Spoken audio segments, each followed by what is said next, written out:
Film Club.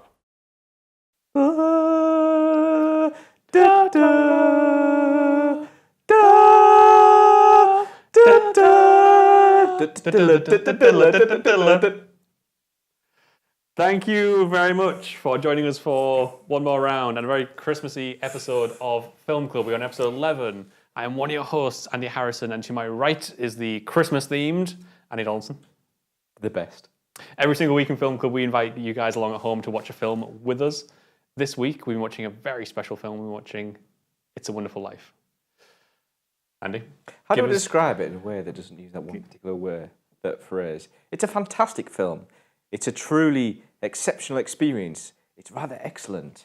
It's everything. Go on, you can use it. Go on, I want you to use it first. Well, the first one to use the W word loses. Oh, no. And the forfeit is, I don't know yet. I'll find that out. 12 shots of Christmas. Oh, no, there's a really good drinking game. I'll go into that in a second.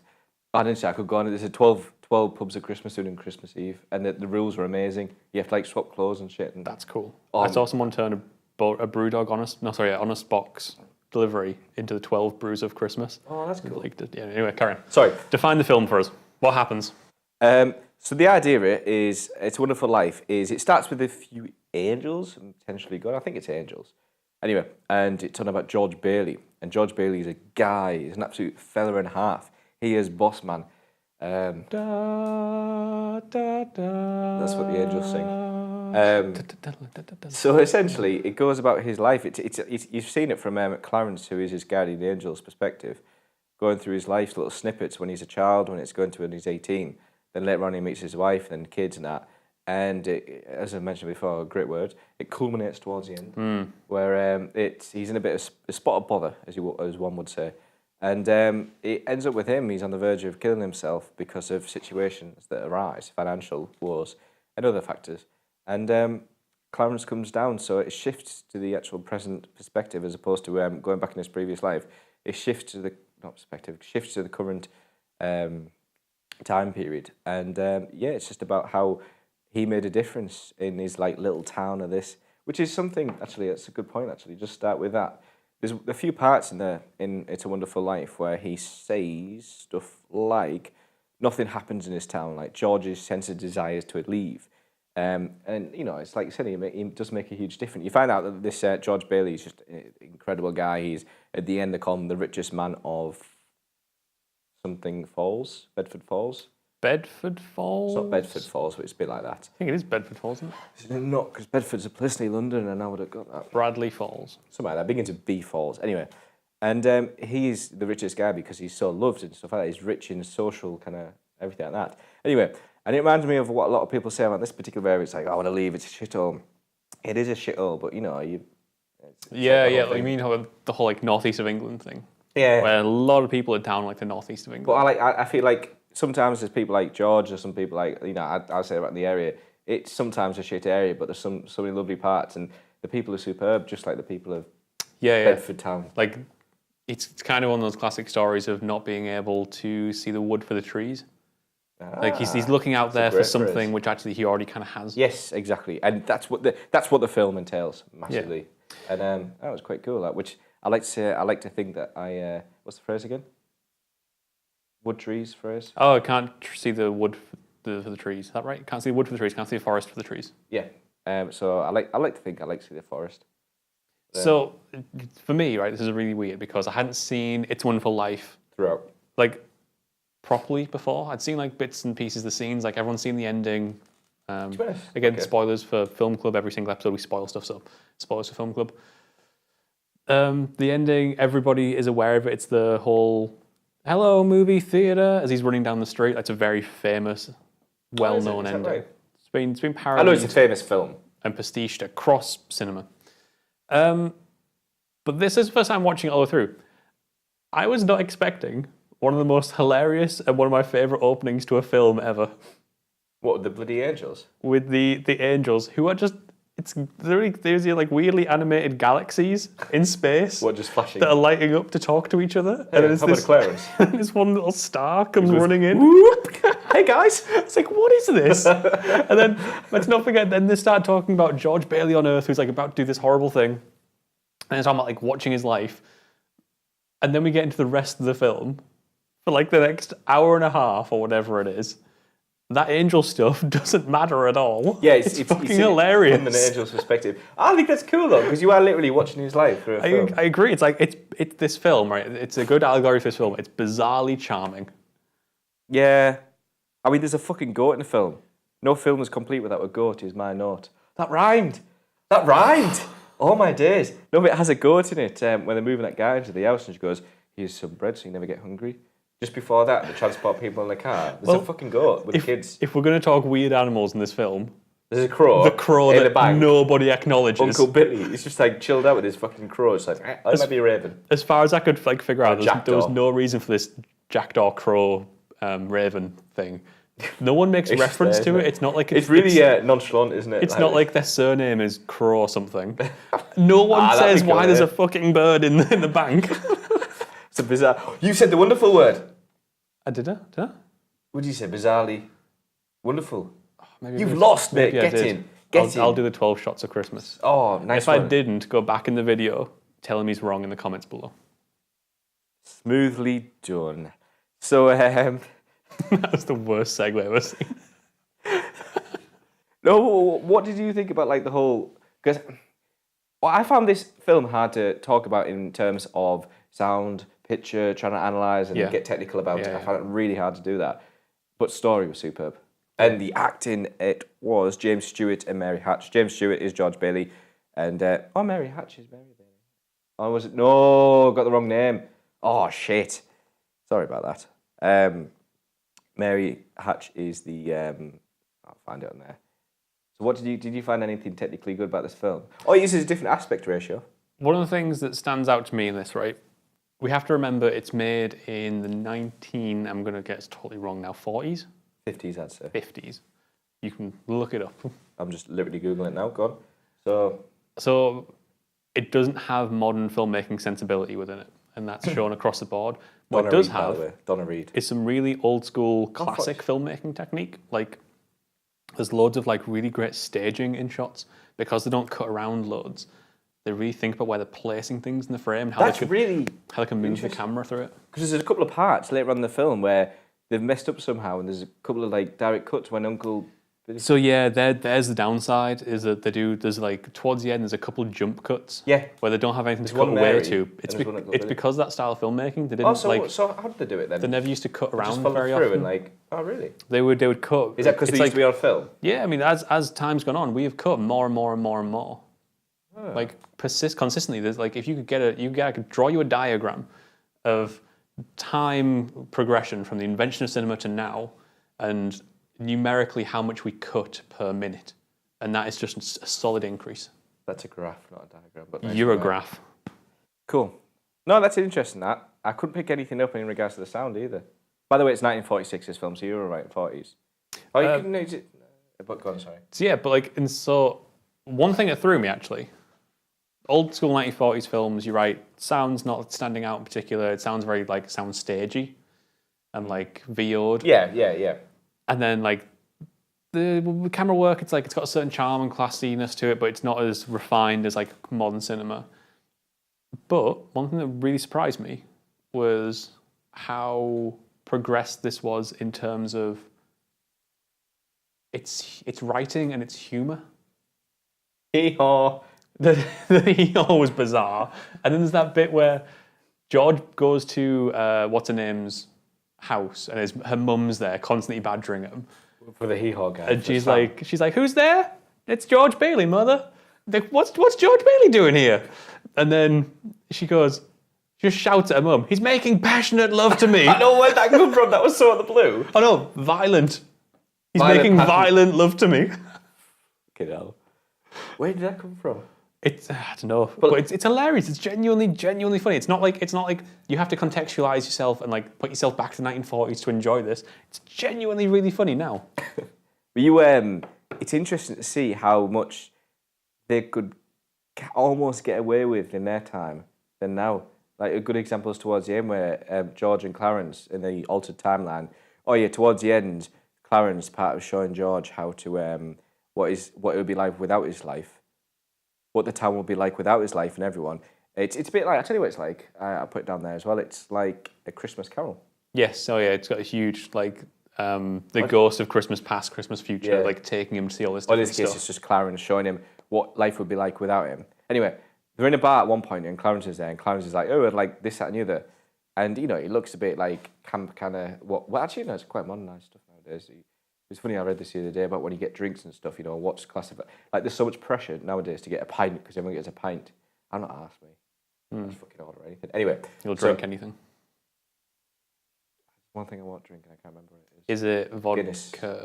I will do vodka straight. Straight vodka. No, I remember you doing those straight vodka shots. Oh, God.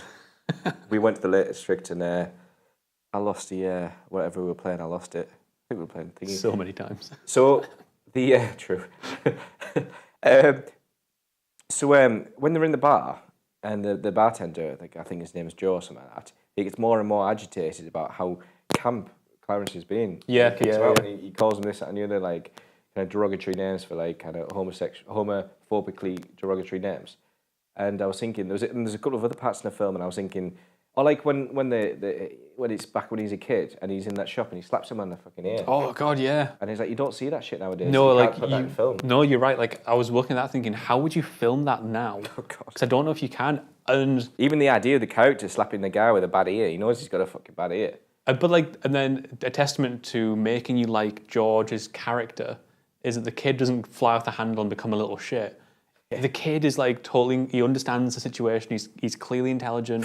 He's charming. He helps that old man like better himself. Because in the alternate flashback, the old man ends up killing someone by accident and spends in jail. Yeah. Becomes an alcoholic. And just like immediately from that scene, you like George as a character. It's the best way to make you like him as a person. But he also says stuff as well. Like, just before that scene, is when they're in the shop, and he can see Mary, and he can also, is it Violet, the blonde one, the kind of like. Let's call her Violet. Manonizer. What's the opposite of a womanizer? Definitely a manonizer. Okay, so she's a bit like she like, you know, she likes to play the game sort of thing, and she's going, oh George, help me down. He goes, help you down.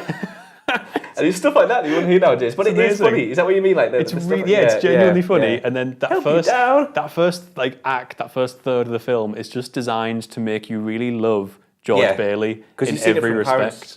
Because Clarence has been this guy in The Angel. You got to see what kind of a guy George is, and then towards the end, when you get to Clarence, he's like, "I'm here to help you. I know you inside out," because he's watching his life, and we are the narrators of The Angels throughout the film, and they're also the spectators, just as we are the spectators as well. And that's what I really like about it. Yeah, you see it from the Angels' perspective, so you see it. He's this guy worth saving, and you come to the end of the film, it's like, "Fuck yeah, George is class." Yeah.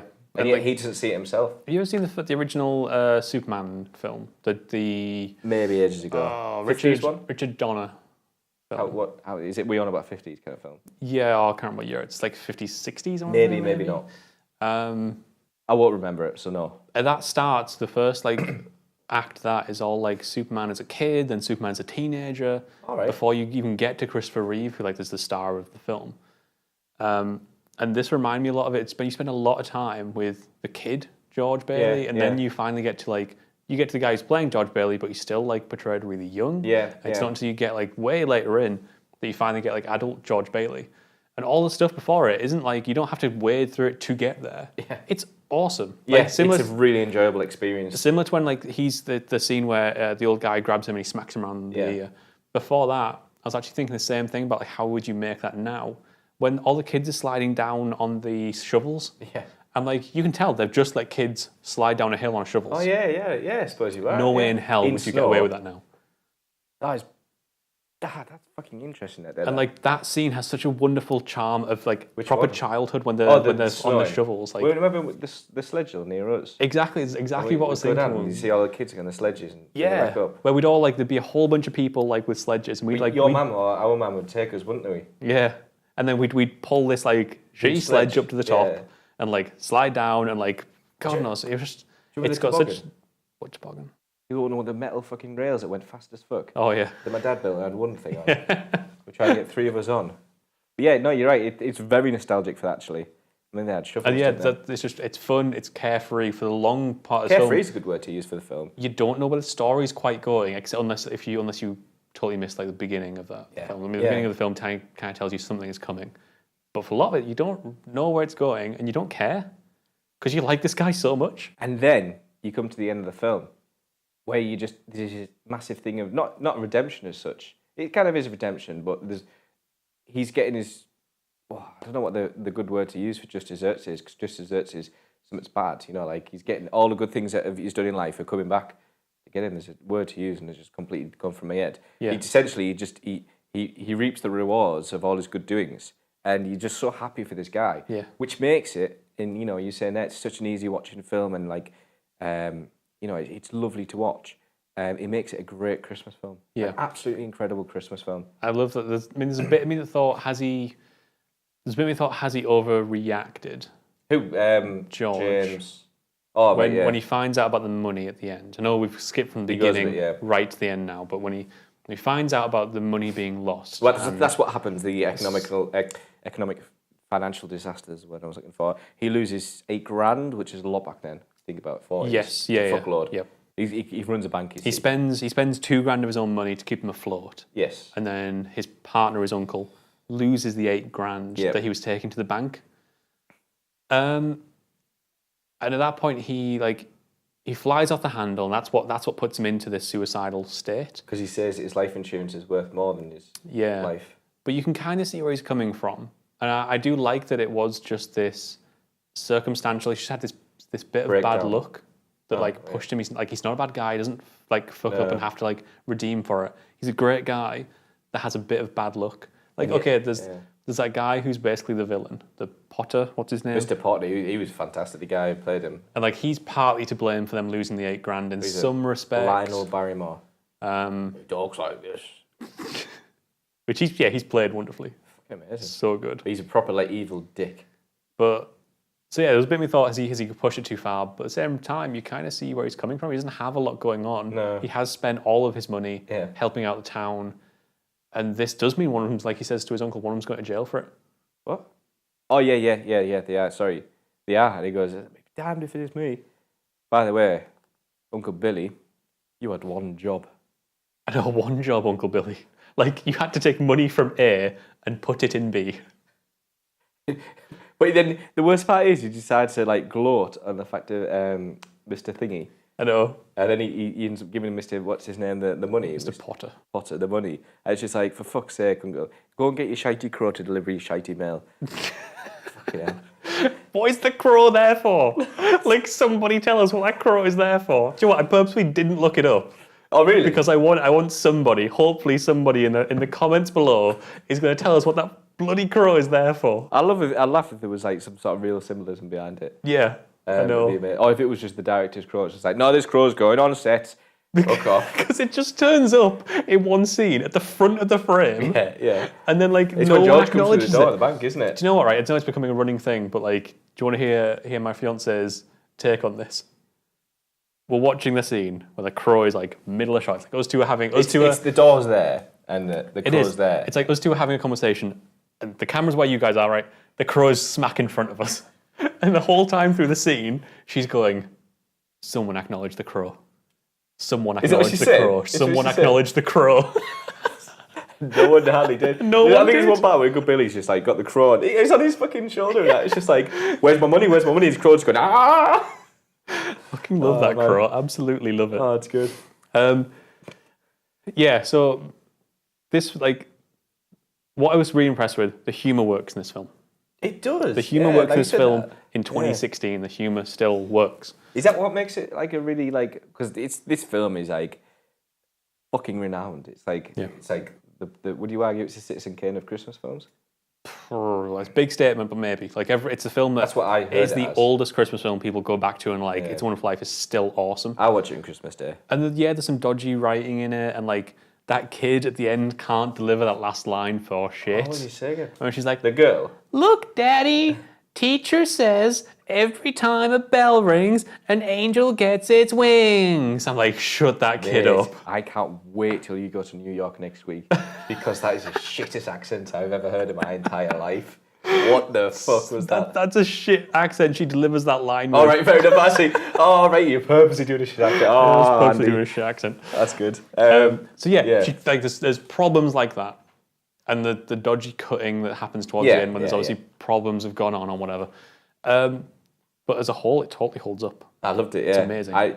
It is a film. Like you said, I watch it at Christmas. Like me and my mate Steve always make an effort of going around each other's house, wine session, get new goodies, and sitting down. But we always make sure to spend 2 hours and 50 minutes, not 3 hours, watching It's a Wonderful Life. Like I watched it yesterday, and I'm watching it again in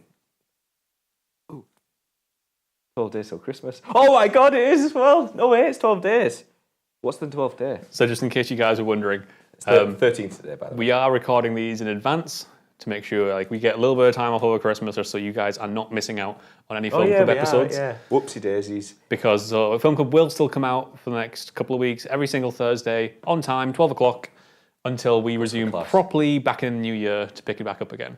But yeah, so today is the 13th. It's the 12th 12 days till Christmas. But do let us know what you thought of It's a Wonderful Life down in the comments below, or you can hit us up on Twitter.